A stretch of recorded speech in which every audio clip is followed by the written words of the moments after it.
Hi, I'm Craig, founder of The Little Guy. I spent 4.5 years, along with a team of engineers, industrial designers and a professor of thermodynamics, developing a system with no moving parts that'll extract espresso coffee exactly the same as we're getting at some of the world's best cafes. The build is almost entirely of hand-poured stainless steel castings that'll last hundreds of years.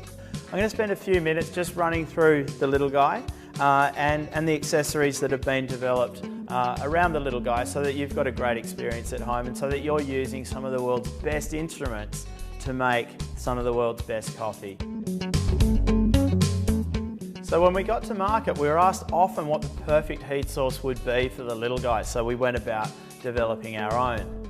This is lightweight, it's compact and of course portable, so it can be used anywhere. It has two basic settings. One, just for The Little Guy with an automated beep at the moment the coffee should start extracting, and I'll go into that a bit later. And the second being 5 heat settings for all forms of boiling water and cooking in general. I cooked a bolognese sauce on this the other day and it came out perfectly. In addition to the nylon tamper that comes in the kit, we've developed this premium stainless steel tamper that's very heavy and very comfortable to use. It was so well accepted, in fact, that we took it a step further and did this 58.3mm tamper that's just been used by the Italian champion in the World Barista Championships in Melbourne. For those of you who are as enthusiastic as I am about espresso coffee, we've also got a naked group handle. All that means is that the bottom is taken from the group cup and it allows you to see exactly how the coffee is flowing through that basket. Making a perfect espresso coffee with The Little Guy isn't complicated, but it's really important that you pay attention to the details. So let's get into those. First thing to do is to get your jug out, obviously, and use the key at the bottom of the portafilter or handle to unlock the boiler lid. It'll stick to it, the hooks will stay in. You can put it aside while you use some water to fill the boiler. Now fill it accurately, because if you do spill water between the boiler and the body, what you'll find is that it won't do the Little Guy any harm, but there will be water sort of spluttering around the base. Lock that handle back in, or the boiler lid back in, and then let's dose the basket. Now this is really important. What we're doing here is creating the right amount of resistance up here in the basket to hold that water and steam back so that the head can reach temperature.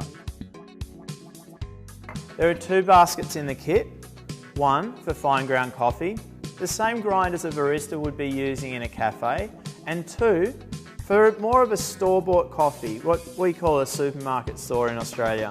That's just got 30 holes in the bottom of that basket, and what that's doing is creating more resistance to balance out the less resistance from a more coarsely ground coffee.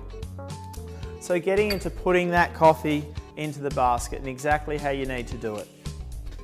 Dosing, or just filling the basket with coffee, and coming down from filling the basket and tapping it. What that's doing is collapsing the coffee and just making sure that it's very evenly balanced across the base.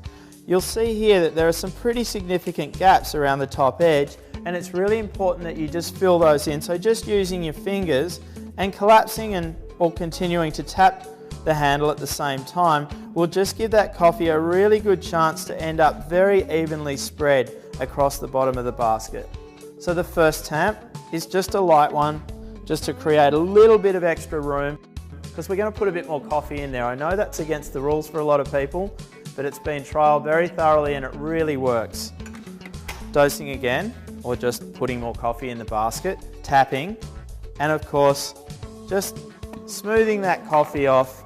There's a really even spread of coffee across the top of the basket. Tapping. You don't have to be super sort of strong here, it's just a matter of giving it just a firm push and a bit of a twist to finish with. Cleaning the top edge of it so that you're not putting grounds of coffee up into that head seal. Locking it in. Obviously the next thing to do is to turn the induction top on. So just hitting the power button, auto button. What that'll do is set that electronic heat source in motion. It's exactly the same heat every single time. So the importance of putting the coffee in correctly lies around creating the exact same amount of resistance up here at the top for the boiler at the bottom, and that's what's going to balance out the temperature of the head and give you that perfect crema layered, very syrupy, very dense and full flavoured espresso shot in the bottom of your coffee.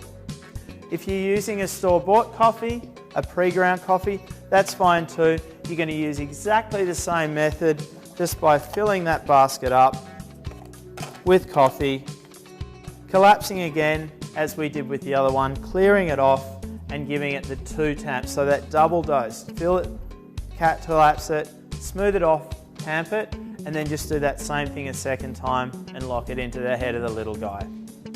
All right, so we've had our 8-minute beeps. The coffee's dripped now into the jug, and there's a lot of back pressure in there, about twice the pressure in a car tyre now, which is perfect for what we need for texturing milk.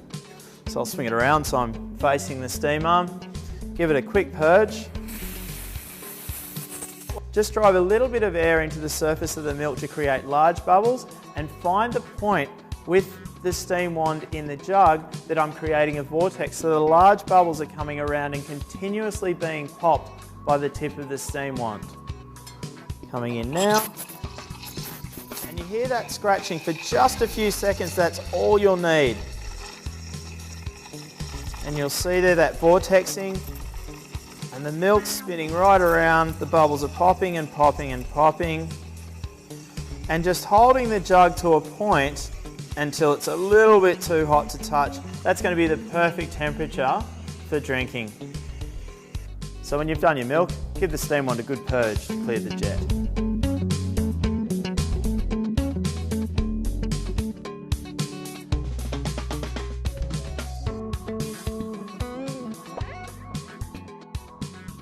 So I hope this has been helpful, and if you do have any questions, please just jet us an email through the website, lovethelittleguy.com.